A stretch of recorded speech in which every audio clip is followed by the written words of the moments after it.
Argentinians, rural entrepreneurs, have been quite good at feeding the world since a long time, but especially since 20 and 25 years, in spite of domestic conditions which have been sometimes difficult and usually unstable.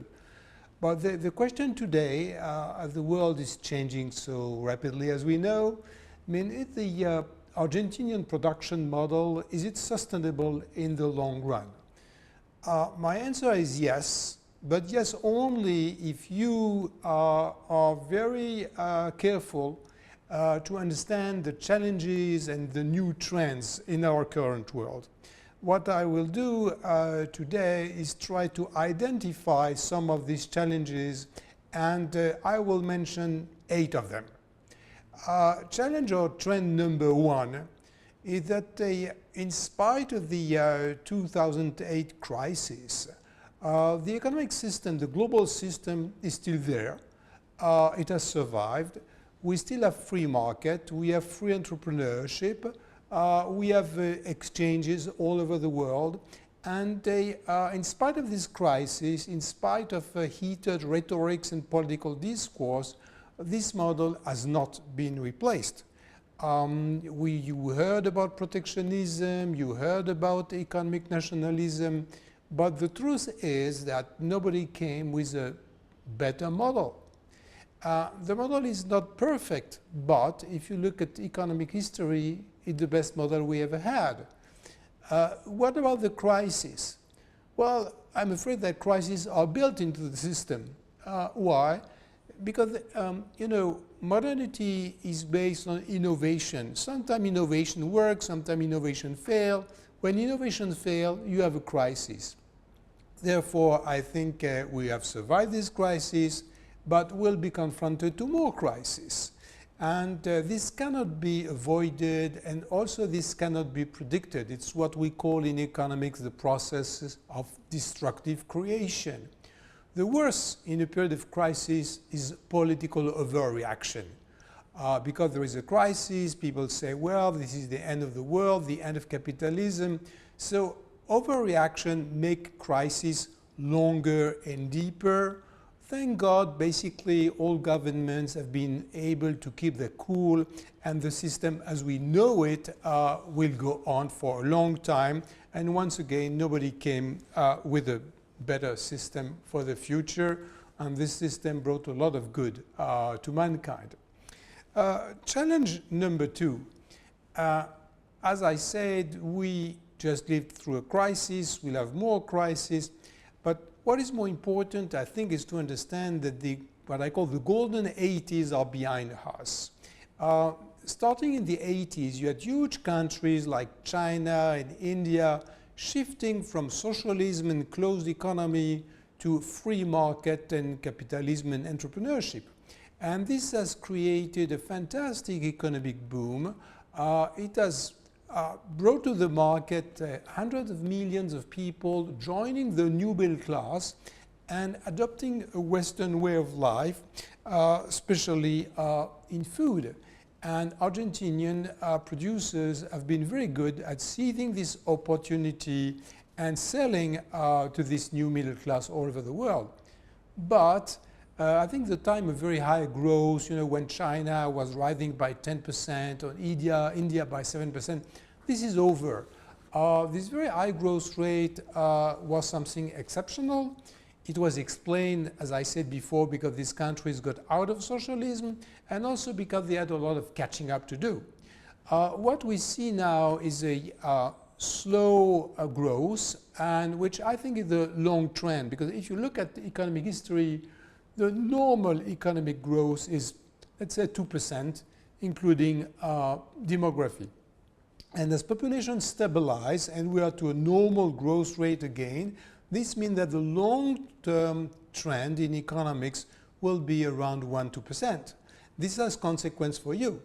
You have to adapt to this slow growth, and you will make gain through productivity investment, not only by extending the market. So productivity will be the key in the coming years, and not only relying on an ever-expanding market.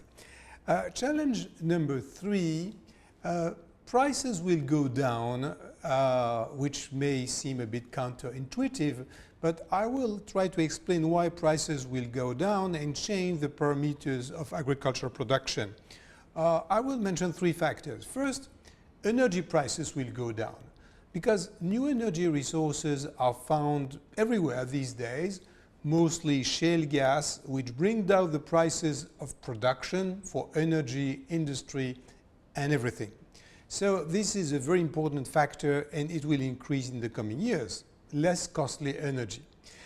Number two, patents prices will go down, and patents protection will be shorter and shorter because you have transparency, because you have the web, because you have piracy. This means that the big pharmaceutical industry, seed industry, chemical industry, if they want to survive on this market, more competitive market, they will have to offer shorter protection and lower prices. And third, transport prices will go down because huge infrastructure are being built all over the world and new conditions of transportation. Therefore, production, energy, patents, all this will converge to lower the cost of production with a consequence for you. The consequence is that you will have more competitors. To get into the market will be easier and cheaper. So is it good or bad to have new competitors? Well, it's okay if you adapt to these new opportunities. I mean, if you see the challenge as a threat, it's not good. If you see that as an opportunity, it will enhance your competitiveness and productivity. Challenge number 4, branding will be more and more necessary, including in the commodity market. You don't have these days a lot of brands. Why? Because we are at the very beginning of the biotech revolution, which means that what you produce today in Argentina, maybe in the future will be produced everywhere, not depending on the soil, not depending on the climate, because of the progress in biotechnology. And also you will see breakthrough in biotechnology in the way to produce meat. We already have meat which is grown in lab, lab cell grown meat. I don't know about the taste, but this is the reality of tomorrow. So you will be competing with new way of producing food, new countries which will be able to do what you do. So what can be your edge? Your competitive edge will come for your brand. A brand describes the quality, a brand describes the reliability of the service, and if you have a strong brand, you are a better competitor, and also you are in a better position to resist the ups and downs of prices in the market. I mean, the market will always dictate the price, but if you are a strong brand, you are less sensible, less disrupted by the changes in market prices. Made in Argentina today is not a brand, but I think that it could become a brand, which requires long-term investment. I will be more precise on that in a moment. Before, I mentioned challenge number 5, which is about food pattern. You in Argentina, you benefited hugely these recent years by the shift from rural people to urban life and toward the Western way of life and the westernized way of feeding yourself, of eating. This went very fast. It could go fast in another direction. If you look at the trends in the West, for example, you have more and more hostility vis-a-vis meat, for health reason or because it's maybe the fad. But this can happen everywhere. I mean, you can have disruption in food pattern which happen very quickly. On top of that, you remember, because you were impacted by that, by some health scare. We had the mad cow disease in Europe and in the United States. So what I say that it's very important to monitor very closely the food patterns. You have been able to do that in the future, but I think this food pattern will shift very rapidly, and you must be very careful vis-a-vis this consumer behavior. Challenge or trend number 6, It's about globalization. As I said before, in spite of the crisis, globalization is going on. But also, globalization is under permanent threat. You have a lot of countries which are not open to agricultural trade. You know very well about the European Union. The US market is not easily accessible, not to mention Japan. We have now a new negotiation between the United States and Europe to open a vast Atlantic free trade zone. This could have an impact on agricultural market, make them a little bit more open, but not for you, because Argentina diplomatically is very isolated and it's not part of this diplomatic process, which I deeply regret. Now you are confronted to European protectionism. Let's focus on Europe. And I share your struggle.